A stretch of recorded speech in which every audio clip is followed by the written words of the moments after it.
টলিপাড়ায় আজ নেমে এসেছে বিরাট শোকের ছায়া। কারণ অকালেই ঘটে গেছে এক নক্ষত্র পতন।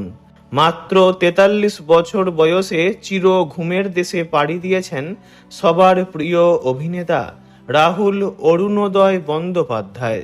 জানা গিয়েছে রবিবার ভোলে বাবা পাড়ক্যারেগা ধারাবাহিকের শুটিং চলছিল তালসারিতে। সেখানে জলে নেমে তলিয়ে যান অভিনেতা। তাকে উদ্ধার যখন করা হয় তখনও দেহে প্রাণ ছিল, কিন্তু হাসপাতালে যাওয়ার পথেই মারা যান তিনি। দীঘার হাসপাতালে রাহুলকে নিয়ে যাওয়া হলে চিকিৎসকরা তাকে মৃত বলে ঘোষণা করেন। দীঘার হাসপাতালেই তাঁর দেহের ময়না তদন্ত হবে।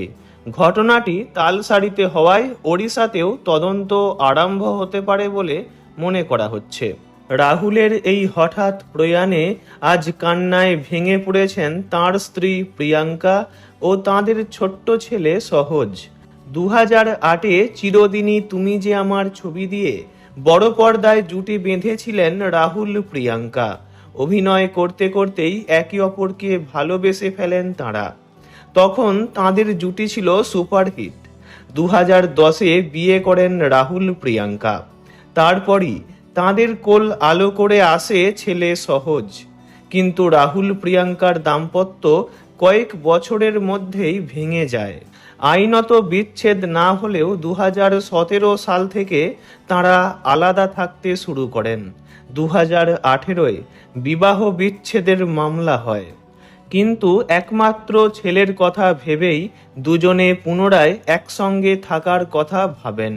2023 সাল থেকে ছেলে সহজকে নিয়ে একই সঙ্গে বসবাস করতে থাকেন রাহুল প্রিয়াঙ্কা।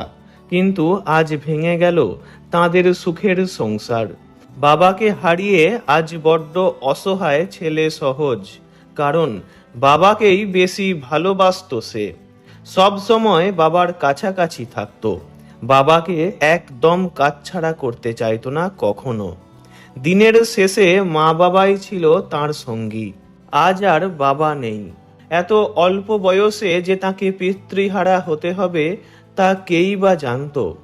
বাবাকে ছাড়াই এবার জীবনের বাকিটা পথ চলতে হবে তাকে।